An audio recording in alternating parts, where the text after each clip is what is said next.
You took a hit at your former principal, Mr. Peter Obi. I didn't take a hit. No. Yeah, you said to him, you criticized him on Twitter based on his comment on an online. I corrected him. I cannot hit Peter Obi. I am sentimentally attached to Peter Obi. Peter Obi. How do you balance it? Listen to me. You're attached to Peter Obi. Hold on now. You know, Peter Obi was my project. You know, and I am part and parcel of those who built Peter Obi up. I can't publicly, you know, denigrate that or break down that house. No, I won't do it. But, you know, when the sensibilities of some of us are affected, you know, especially when it becomes, you know, a zonal matter.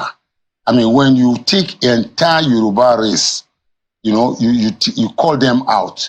I'm an elder statesman. I'm primarily, first and foremost, a Yoruba man.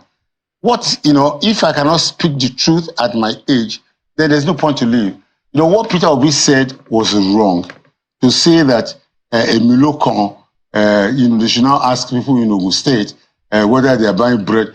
When Bola Tinubu said a Milokon, he was not addressing the nation. He was not addressing a rally. He was addressing, you know, APC delegates in the premises of Ogun State government who are going to APC convention that they should vote for him. And he said, look, and he was speaking in Yoruba, and there's nothing wrong with that. He said, look, you know, I helped to form this party. I helped to do this.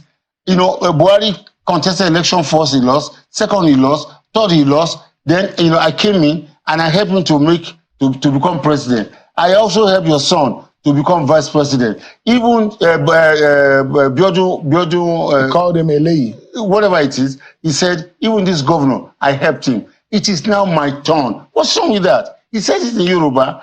You know, I am the next in line for this office. It's legitimate. It was not tribalistic. It was not, you know, it was not a Yoruba thing. It was just something that said, look, I haven't been this leader that has done so much.